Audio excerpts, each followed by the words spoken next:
Hi everyone, so glad that you're tuning into our summer study. We're going to start it off by talking about our small group vision statement, no one stands alone, or right now, no one quarantines alone, which is the title of the small group summer study.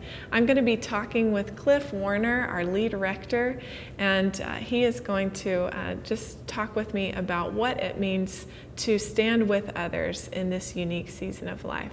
I hope that you enjoy our conversation and are edified by it.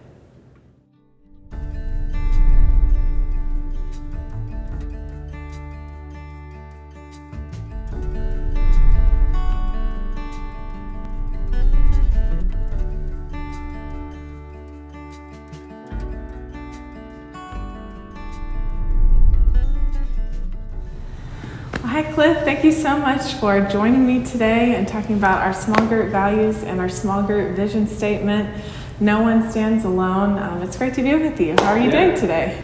I'm well. It's good. Any a chance just to get out of the house and be somewhere else, but especially to talk about the kind of stuff we're talking about, this theme, no one stands alone. So it's a good afternoon. Good, I'm glad, me too. Well, I know that most of us know you. You're obviously the lead rector of Christ Church, and you've been here a long time. But just in case, for those newer small group members, in case they don't know you as well, tell us a little bit about yourself and how long you've been in Austin. Tell us about your family. Yeah.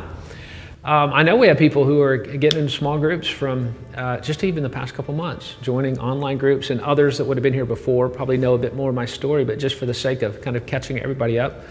The basics, I am married to Christine. We've been married 26 years. Oh, wow. We just celebrated in March. 4 kids, 2 in college and 2 in high school. And we've been here in Austin this time around for 14 years. We were here for 7 years in the 90s, gone for about 10 years in between. Up in Canada for seminary, down on the border, El Paso, doing ministry there for about 5 years before coming here. Wow. So you've seen, obviously, you came here for Christ Church. You've seen it in a lot of its stages, and obviously it looks different than when you started, different than it does now. Kind of what were the values that drew you to Christ Church, drew you and your family to Christ Church? And those values, how have they kept going? What are the threads that have continued those 14 years? Yeah, this community is one continuous community through all that time. We were called Holy Trinity till 2008 as Christ Church with that name since 2008. 2006 is when I arrived. And so what drew me to that original community called Holy Trinity at the time was just a scrappy, servant-hearted group of people who had a real gift of hospitality. And even while there were only about 35, 45 people that were part of the church at that time when we came, they kept a children's ministry going, which is really hard to do. It's pretty labor-intensive in terms of volunteer time and service intensive, and that's how much they prioritize discipleship of their kids. And I would say also that there's a real servant-heartedness about the church that we could tell, and that really drew us. A hospitality and a generosity. These are some of the values that we still have, and so they're not values that I brought, or those are values that have really been part of this community for many years, and we just keep seeing people kind of step into that and own and fan to flame some of that vision and values. But yeah, that's initially seeing some of those qualities. Healing prayer, that's actually one that's worth mentioning, that they had even with just 35 to 45 people, had a really strong, gifted, trained healing prayer ministry where they would set up times and appointments to pray with people over multiple times for a long time, and just to really seek the healing of God in people's lives. And Christine and I had a background where we benefited from healing prayer ourselves, and then we're involved in healing prayer ministry. So all of that, those are some of the values that before we even came that we saw that really drew us.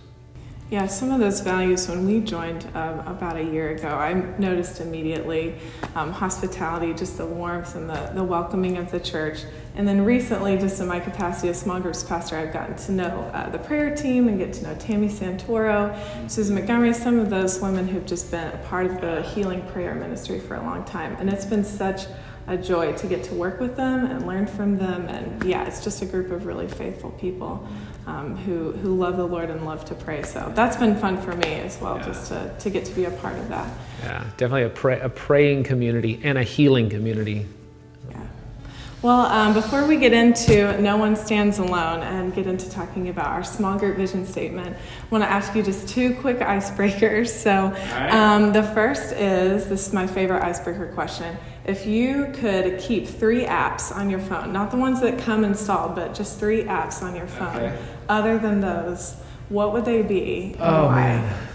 That is, I'm probably not going to give as exciting an answer as some other people might to that one, because I use the ones that come on a lot. I use messaging and calendar. I depend on my calendar, and I need it to be synced everywhere, and I obey my calendar.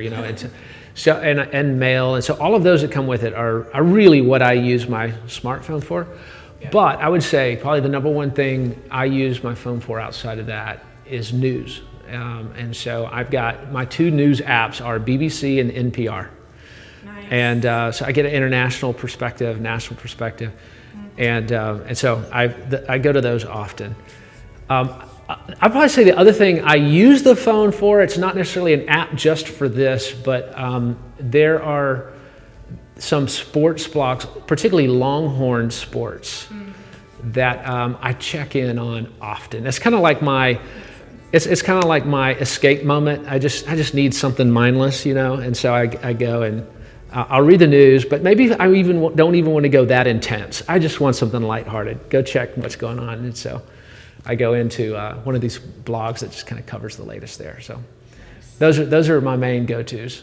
I think that's been the most common lament, is just not having sports in this season. That's really hard. So, okay, second icebreaker. What is a hobby that you have picked up or tried out in quarantine life? I think the closest thing to that would be birding, and that's probably too serious sounding of a word for what it is. But I have been working out on my back porch or front porch. I go back and forth, and I know all the birds that we have, and I've identified a few species I've never seen before, and I've gotten to where now I keep my camera out there with my big telephoto lens on it. Oh, awesome. And so taking some pictures of identifying birds, watching the birds, taking some pictures of them is probably the closest thing to a hobby since. I saw this pure white bird just like fly right through the backyard. I had no idea what it was, and my only guess, it's not a native bird. It can't be. There's nothing that looks like this bird that's native to this area. And so I think it was somebody's pet bird that had gotten free, and it was flying along. It had found a buddy, because these 2 birds were flying along together to coming from the same place and going to the same place. But they were escaping. Pure white. So that's so cool. That's very cool. No One Stands Alone. This is our vision statement for our Christ Church small groups. And when I think of No One Stands Alone, the 2 mental images that I get in my head are, the first is just a group of friends standing shoulder to shoulder, hand in hand, just kind of looking off into the horizon with almost of a defiant stare, just kind of ready for anything. And then the second image that I get is of a friend coming alongside his brother who has fallen and helping him up. So those are the images that I get. I don't know if a mental image comes to mind when you hear those words, but what would you say these words are meant to communicate about Christ Church small groups? And could you give us a little bit of the history of the phrase as well? Yeah, the image that when I think of No One Stands Alone, and actually this goes as long as I've been here, this has been a phrase that we've used to say this is what we're about. You mentioned one of them is that shoulder-to-shoulder idea. I think it's C.S. Lewis talks about friendship, and there being friendships that are face-to-face and shoulder-to-shoulder. Face-to-face is the kind of how are you conversations, and that's part of friendship. But that a lot of friendship, maybe even most friendship, gets developed when you are facing something in common and you're going, or you're walking together or going somewhere together. So this kind of like, we're going to the same place, or we're looking at the same thing, or doing the same thing, or we have a shared interest, is a lot of where relationship forms, not just the face-to-face. So that's part of, that is a lot of what it is. But the alone part is not alone, is really at the core of it. And that is what it conveys about community, that none of us should stand alone. And it's our desire at Christ Church that no one would stand alone. Not just in Christ Church, but in the city of Austin. You know, this will get to the kind of outward focus, but that no one in Austin would stand alone. So those are that looking outward with a sense of mission, that no one even around us would stand alone, but nor that we as a community here in the church would stand alone, that we want to build community, are kind of the core of where that comes from and the history of it. That's good. Yeah, I feel like it so beautifully just encompasses all four of the values: inward, outward, you talked about, upward and forward. And so it's just been, a joy getting to kind of think about that phrase deeply, and how it's just a good framework for being the church and being this Christ Church small group ministry. In this time of quarantine life, we're entering our third month of our global response to the COVID-19, to the global pandemic. What new dimension has this phrase taken on for you? Yeah, it feels like it's in two directions. It's accentuated. On the one hand, more people are alone. Yeah, people who live alone and have to shelter in place are really lonely.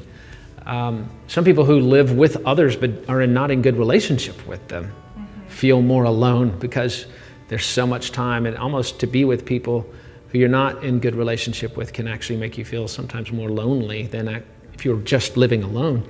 So there is that a kind of this exacerbation of aloneness.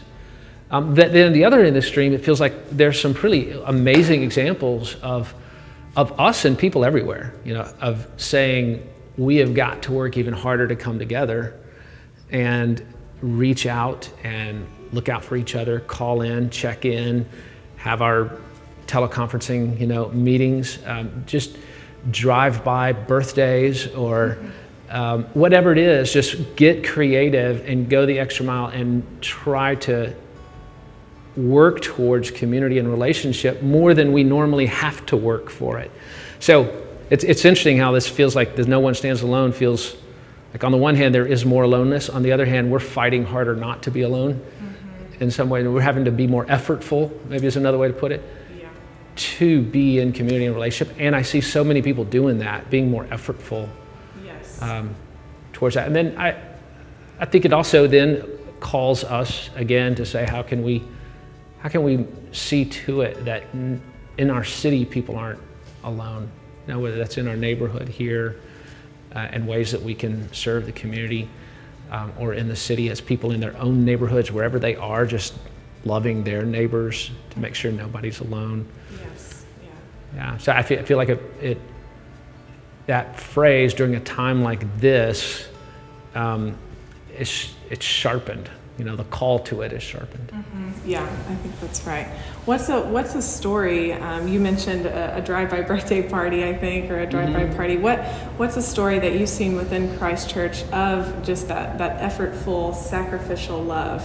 Of maybe someone that's in a more vulnerable state, or what's a sacrificial act of love you've seen in this season? Little things like we've done drive-through consecrations, and so I've been out there, other priests in the parking lot, people come through with their elements. We're about to do it again. And just little things like this. I can't tell you how many cars had way more than enough for their household because they were coming on behalf of someone else. And we had planned to go to the homebound to get communion somehow to them because they couldn't come for the drive-through. And as we made the calls and tried to arrange that, everybody's like, you know what? A parishioner already brought me some. Somebody was just, they they were thinking about those who were homebound and those who in their part of the city that they could serve. And that's beautiful. That's church. Church is not just when the clergy are loving the people and caring for the people, though that is part of it. But it's when the church starts loving each other in that kind of way and looking out and being the body to each other, and every person is a priest. So I love hearing those kinds of stories or witnessing it like in that. I've heard about a number of the birthday kinds of stories. I've mentioned before, and maybe you heard, there was someone who had a really important surgery, and they had a kind of a celebration that everything went well, and an encouragement drive-by kind of moment, socially distanced, for that person just to know that their small group was with them. Yes. And what they were going through. Shout out to Chin Morrison group right there. They're an awesome small group. Yeah, so, as I hear those kinds of stories, and I saw it even when Christine's birthday, we had one of those moments with, people driving by. I also I get to hear stories of people just picking up the phone and calling each other. And they're not dramatic, they're not photo op kind of moments. It's just the little things, a text message, a phone call, how are you doing, that kind of stuff. Yeah, I know one small group is also doing a short little weekly communion service together over Zoom. They have a lay Eucharistic minister who's a part of their small group, and they had a lot of materials that they brought and were consecrated, and then they've just been doing that weekly, and that's been like just a beautiful touch point of community for them each week. So many of us thought that COVID-19 would kind of be a 6 to 8 week hiatus, and then we would get back to life pretty much normally. And at least we were hoping to not be so emotional about the pretty much normal part, having to wear masks, social distancing. I think that's starting to wear on us more than we were maybe expecting. And so obviously that's not, the 6 to 8 week hiatus is not what's happening now. We know that it's going to be a much longer journey. And so what would you say to the person who is in a small group, who is in our community, who is putting in the hours, who is saying, I'm trying, I'm putting in the hours, I'm coming to small group, I'm showing up, and I'm tired. I'm trying, and I'm tired, and I'm not always seeing the fruit of trying. When you have felt that discouragement, because you're doing the same thing that we're all doing, right? You're working over Zoom, you're social distancing, you're wearing a mask to the grocery store, you're meeting people over Zoom or digitally. So when you have faced that same kind of discouragement, what has helped you continue trying, as it were? That's a great question and a difficult question. And I first say, I am tired too. I feel that. And in a number of ways that the weariness from just doing life this way, the shelter in place part, the Zoom interactions, all of that. Trying to do your job. Everybody who's trying to do their job from home, and I am too, and that's hard and it gets wearying. In my role in leadership, there's also moments where I have leadership fatigue, constantly adapting. And just the past week or two, I was telling some friends, it's like, this is one of those moments. This is just one of those moments that calls for a long stretch of creative and challenging leadership. And so thinking about how to be sustainable, I think, right now, so what are some of the things that help? One are making sure I schedule time that is time off. Because when you're working from home and you're trying to do all of your relationships and household and work this way, there aren't the normal boundaries of like, I go to work and work stays there and then I go home. There aren't the normal time boundaries because it can spill into any hours of the day because it's always right there and available to be done. So trying to just be more intentional about saying, all right, these are the hours that I'm gonna work today, and I'm not going to at this, for this pocket or this day, I'm really gonna take this day off. So trying to be a little bit more intentional about that. This sounds so predictable, but they're cliches for a reason. It's true. Yeah, I need my quiet time, my devotional time with the Lord in the morning. Like that really is a big part of what helps me. Like days I don't have that, I feel it, and I feel less able to push through with everything that's going on. I need the consolation of the Word, and I need to be in prayer, and I need the rhythm of just the presence of God every day. So I feel that actually more than usual and more than ever. And I'd say the last thing is just the words endurance and perseverance in Scripture, and especially in the New Testament. It's a really strong theme through the New Testament.